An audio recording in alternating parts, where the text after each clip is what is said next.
their city, begin to build some information and understand what the issues might be.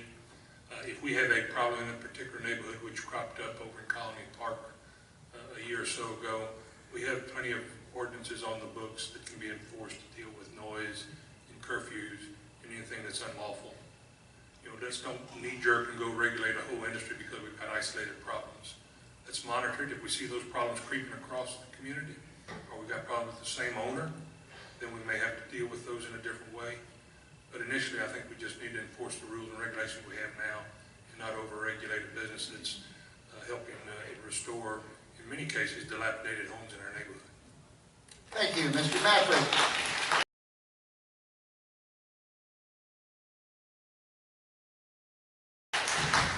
Well, I think where we understand that the city of Galveston is a tourist town, and the tourists that come down here want to enjoy everything that we love, and the reasons why we're here. We have to further understand that they're going to be located in hotels, motels. I want a bed and breakfast. Yes, we are regulated, and it's a good thing for health and safety reasons. I wouldn't be opposed to having some safety regulations imposed on these party houses. All right, thank you. One more and then the closing statements. Here's everybody's favorite. What's your position concerning the seawall parking plan as it is implemented in contrast with what was approved by voters? Specifically, the use of the majority of revenues for the administration and with hiring new police officers and buying new equipment such as vehicles and license plate readers. We'll start with Don Mafrick. The seawall parking plan is not working. Again, I chair the City Finance Committee and I see the numbers. The commitment was based on an assumption that we were going to generate about $1.5 million worth of parking income, which has not happened. In fact, the amount of money that's coming in is less than half of that. What we have to do really is revisit the plan and have a better understanding. As an example, during the tourist season, we're going to be making money. During the off season, we're going to be losing money. So we may have to structure our seawall parking, paid parking system to a point where we don't enforce it. We don't have that expenditure which is exceeding the amount of income during the off season. This is a businessman's approach. That's something I would want to take a look at. I'm not saying that's the final answer, but I certainly think we need to take a look at it and try to figure out a better plan than we have. Thank you. All right, now let's go. Oh, wait a minute. I haven't done everybody, have I? It's Mr. Yarborough's turn now. You know, seawall parking is just the epitome of a lot of the issues we have in Galveston. We have parking downtown, right? And we have a different system downtown than we have on the sea. And we need to look at things in a holistic manner. I have one system that makes it easy for all of us, tourists, residents, whoever, kind of like easy tags. You can use them all over the state. Number two, I agree with Mr. Mafrick that you know, it may be beneficial for us to charge from, say, March 1st to October 1st, and then from October on, we let no charge for parking on the seawall. Again, my idea would be ultimately no parking on Seawall Boulevard on the south side. You could use a rubber-tired trolley, which was an answer to one of the questions you mentioned earlier, George, about how can we help downtown. A lot of empty lots around here, a lot of parking garages that go vacant all the time. If we park tourists down here and shuttle them up there, they might spend money downtown. I'd like to have tourists park one time. Ultimate goal, long-term, tourists park one time, and they can go anywhere in this town they want to, and anywhere we want them to go as far as tourist attractions. Thank you. Elizabeth Beach. Unfortunately, some of these ideas are going to have to be approved by the voters before they can be implemented, because the ballot language to the voters was very specific about how we were going to do seawall parking, and that includes charging year-round. There's one thing we could do right now that would be very simple, though, that doesn't require approval of the voters, and that's to quit using the city's highest paid employees to write the traffic tickets on the seawalk. Because we have a higher and better use for our public safety officers than that job. And that's the reason that it's taking so much overhead to administer seawall parking, and council could change that with one vote at one meeting. Thank you. Now let's go to closing statements so we can get to the council people. Elizabeth, don't sit down yet, because you're going to be first. As I've said, I feel very strongly that our city government is not accountable to the people of Galveston. I see it again and again. Oftentimes it's reflected in the way money is used, and I'll give you an example.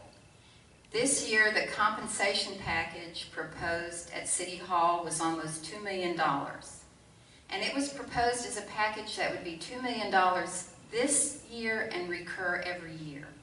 And one component of that proposal, which was adopted by council, is that every employee of the city that lives on the island is now paid a residency stipend of $2,500 a year. Well, that costs the taxpayers almost $900,000 a year.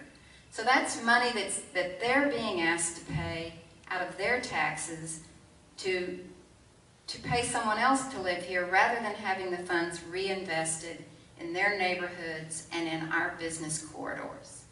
And that's one of the things I feel like we really need to change. We've got to get overhead down and get the focus back on our taxpayers. We need to make it affordable to live here. And the funds that we save have to go back to benefit the people of Galveston. That's why I'm running for mayor. Please vote for Elizabeth Beaton for mayor. Thank you, ladies and gentlemen. Elizabeth Beaton, candidate for mayor. And now Judge Jim Yarborough. George, thank you. Outstanding job as always. There's two things that are going to happen, that need to happen in the next 2 years. One, we've got to pick a city manager. It's got to be the right choice. Number two, we've got to start day one building the trust of the people back in City Hall. We do those two things, street repairs, drainage repairs, all the things we've talked about. If we get the trust and the right management in place, those two things will happen. Galveston needs structural change on the way we do business. It needs systemic changes. We can't continue to do the same things the way we've always done them and expect it to be different. We've got a park board, a wharf board in the city. They all have HR, purchasing, legal, all redundant type stuff. We ought to have one computer system that works all three of those. And anything that's a public entity of the city of Galveston ought to work under one system, one set of policies. Bring some standardization to it. Those create efficiencies. Those get the overhead down. Those get the dollars that we need for our infrastructure improvements. And not just the capital improvements, but the maintenance of them as we put them in. That's been a big problem here. We built something nice and new. McGuire Dent's a good example. Bet you hadn't spent $25,000 since it was built on maintenance. And we'll run it to the ground till it falls around. We'll wonder what we're going to do to repair it. Those are systemic and cultural and changes that go to the core of what we do. Those are the type of things I'll work on, folks. I need your help to do it. I need you to vote for Jim Yarborough for mayor May 10th. Thank you. Thank you. And now Mr. John Mapper. I believe the city of Galveston wants to elect a mayor that can provide the leadership that's necessary to get our house in order down at City Hall. I think the voters want to have a consensus on city council. I think in order to do that, we have to hire a qualified city manager that's going to lead the city staff to provide the services that we're not particularly getting now. I think there's been 4 city managers in the last 4 years. we have to find someone who's going to come in and provide the stability in the system that the mayor and city council can work with to accomplish the different things that you want done by way of services. You want your streets fixed. You want your drainage fixed. You want to make sure that we have public safety. The city manager is going to be very key in the role of doing this. Unfortunately, this council saw fit to terminate our current recent city manager. So it's going to put the next mayor and council in a position that is going to have to focus on hiring a city manager rather than to deal with the different issues and problems that the city's going to have. And I think this is quite unfortunate. I have that leadership ability. I've been on city council. When I was there, we got so many things done. We can do it again. We can move this city forward. I would appreciate your vote for mayor. Thank you. Thank you all. Ladies and gentlemen, these are your candidates for mayor, save one, of the city of Galveston, and what looks like it's going to be a very, very important turning point. Thank you very much. It was a pleasure. All right. Great. Thank you. All right. You guys may go and relax. And I hope that the mayors will stick around out in the lobby for a while and y'all will get to talk to him if by some miracle we end a little bit early. Thank you very much once again. And thank you, Elizabeth, for not making me have to bend over again and get that question. All right, now we're going to move west, starting with District 4, and the candidates are Mr. David Hoover and the incumbent Norman Papoose. Mr. Hoover, your opening statement. Thank you, George. My name is David Hoover. I grew up in Galveston. I attended Alamo Elementary, Levenberg, and Weiss Junior Highs, and graduated from Ball High School. I have unique qualifications in that I have 26 years of experience in city planning and economic development in several successful cities around the state of Texas. I've been directly involved in hundreds of millions of dollars of development. I've overseen explosive population growth, and I've been a key player in the city staffs that oversaw that process.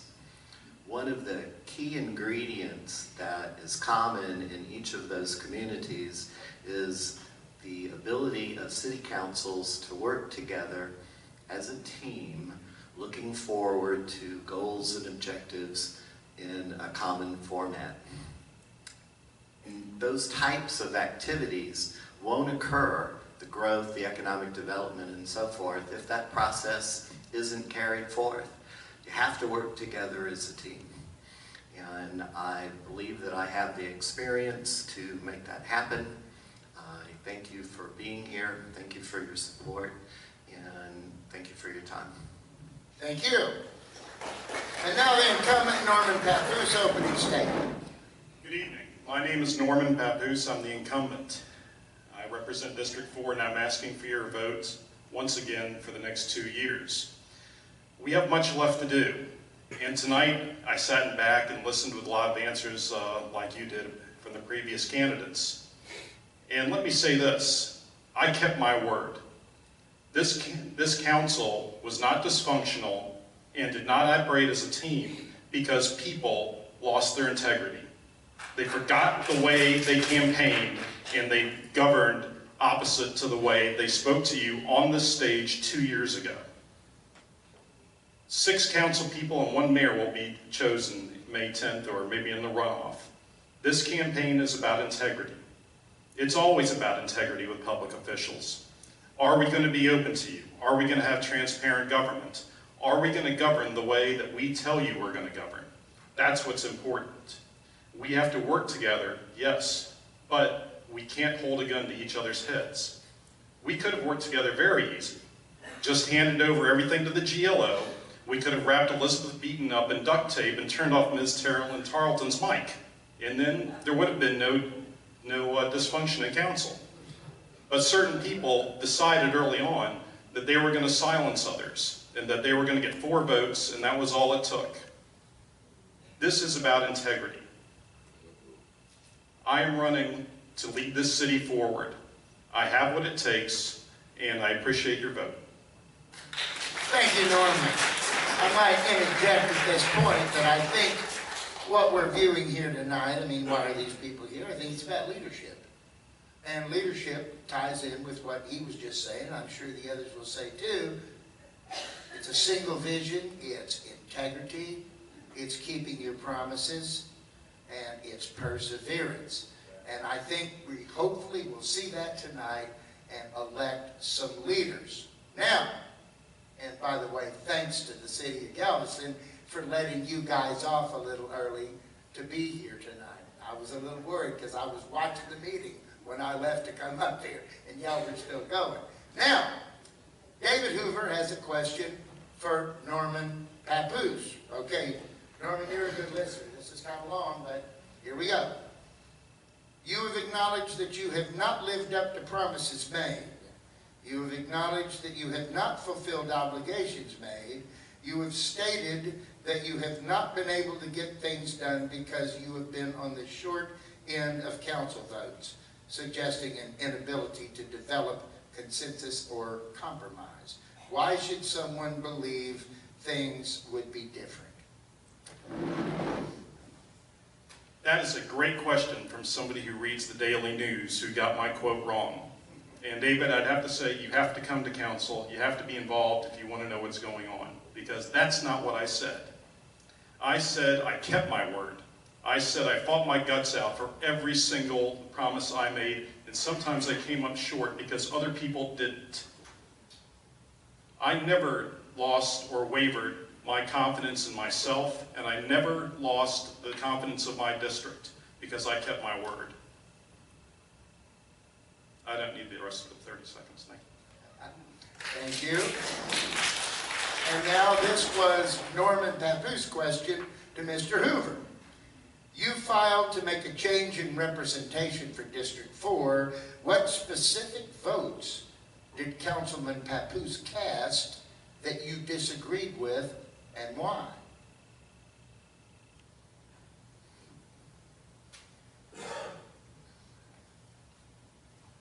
I would have to say that the biggest reason is not because of specific instances where my opponent has voted one way or the other. I think the specific difference is the fact that it is difficult to see what he is for.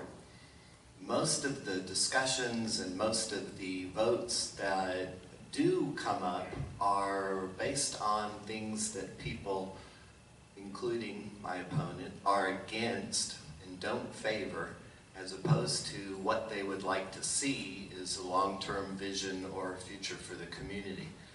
That's the problem.